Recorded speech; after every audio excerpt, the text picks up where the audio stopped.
அனைவருக்கும் வணக்கம். சற்று முன்பு தமிழக அரசு இன்று வெளியிட்டுள்ள 19 முக்கியமான அறிவிப்புகள் என்னென்ன என்பதை பற்றி தான் நம்ம இந்த வீடியோவில் டீட்டெயிலாக பார்க்க போகிறோம். ஸோ முடிந்த அளவுக்கு இந்த வீடியோவை ஸ்கிப் பண்ணாமல் முழுமையாக பாருங்கள். இந்த வீடியோக்குள்ளே போகிறதுக்கு முன்னாடி இந்த வீடியோக்கு ஒரு லைக் பட்டனை ப்ரெஸ் பண்ணிடுங்க. நீங்கள் இது வரைக்கும் என்னோட சேனலை சப்ஸ்கிரைப் பண்ணாமல் இருந்தீங்கன்னா மறக்காமல் சப்ஸ்கிரைப் பண்ணிக்கோங்க. கூடவே அந்த பெல் சிம்லையும் மறக்காமல் கிளிக் பண்ணிக்கோங்க. சரி, வாங்க இப்போ நாம் வீடியோக்குள்ளே போகலாம்.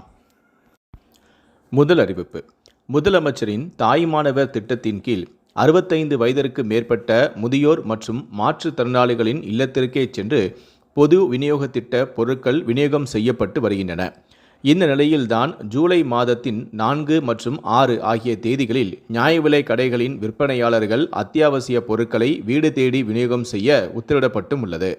முதலமைச்சரின் தாய்மானவர் திட்டத்தின் கீழ் பயன்பெறும் முதியோர் மற்றும் மாற்றுத்திறனாளிகள் இந்த திட்டத்தை தவறாமல் பயன்படுத்திக் கொள்ள வேண்டும் எனவும் தெரிவிக்கப்பட்டுள்ளது. இரண்டாவது அறிவிப்பு. 2027 பொங்கல் பண்டிகைக்கு பொதுமக்களுக்கு வழங்கப்படவுள்ள விலையில்லா வேட்டி சேலைகளை உற்பத்தி செய்ய நிர்வாக அனுமதி வழங்கி முன்பணமாக 300 கோடி ரூபாய் ஒதுக்கீடு செய்து தமிழக அரசு அரசாணையை வெளியிட்டுள்ளது. பயனாளர்களுக்கு வழங்க 2,27,00,000 வேட்டிகளும் 2,27,00,000 சேலைகளும் கொள்முதல் செய்ய திட்டமிடப்பட்டும் உள்ளது. மேலும் இந்த வேட்டி சேலை ஆடைகள் உடுத்துவதற்கு வசதியாக இருக்கும் வகையில் புதிய நூல் ரகங்களை பயன்படுத்தவும் உத்தரவிடப்பட்டுள்ளது. புதிய ரகத்தில் தயார் செய்ய அரசுக்கு 642 கோடி ரூபாய் செலவாக வாய்ப்புள்ளதாக தகவல்களும் வெளியாகியுள்ளன. மூன்றாவது அறிவிப்பு. வார விடுமுறை நாட்களை முன்னிட்டு தமிழகம் முழுவதும் 1475 சிறப்பு பேருந்துகள் இயக்கப்படுகின்றன. சென்னை கீழம்பாக்கத்திலிருந்து ஜூலை 3ஆம் தேதி வெள்ளிக்கிழமை அன்று 410 பேருந்துகளும், ஜூலை 4ஆம் தேதி சனிக்கிழமை அன்று 290 பேருந்துகளும் இயக்க திட்டமிடப்பட்டும் உள்ளது.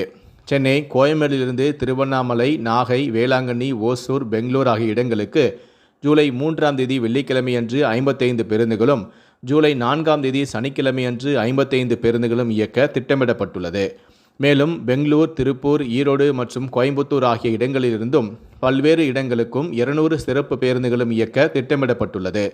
மாதவரத்திலிருந்து 3 மற்றும் 4ஆம் தேதிகளில் 20 பேருந்துகளும் சிறப்பு பேருந்துகளாக இயக்க திட்டமிடப்பட்டுள்ளது.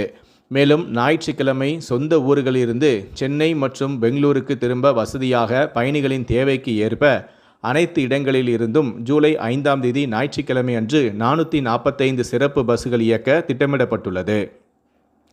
நான்காவது அறிவிப்பு. வடமேற்கு வங்கக்கடல், அதனை ஒட்டிய வடக்கு ஒடிசா, மேற்கு வங்க கடலோரத்தில் காற்றழுத்த தாழ்வு பகுதி உருவாகியுள்ளது என வானிலை ஆய்வு மையம் தெரிவித்துள்ளது. 3ஆம் தேதி கோயம்புத்தூர் மாவட்டத்தின் மலைப்பகுதிகள், நீலகிரி மற்றும் தேனி மாவட்டங்களில் ஓரிரு இடங்களில் இடி மின்னல் மற்றும் பலத்த காற்றுடன் மணிக்கு 30 முதல் 40 கிலோமீட்டர் வேகத்தில் கூடிய கனமழை பெய்யக்கூடும். ஏனைய மேற்கு தொடர்ச்சி மலை மாவட்டங்கள் மற்றும் வட தமிழகத்தில் ஓரிரு இடங்களில் இடி மின்னல் மற்றும் பலத்த காற்றுடன் மணிக்கு 30 முதல் 40 கிலோமீட்டர் வேகத்தில் கூடிய மிதமான மழை பெய்யக்கூடும். ஏனைய தமிழகத்தில் ஓரிரு இடங்களிலும் புதுவை மற்றும் காரைக்கால் பகுதிகளிலும் இடியுடன் கூடிய லேசான மழை பெய்யக்கூடும்.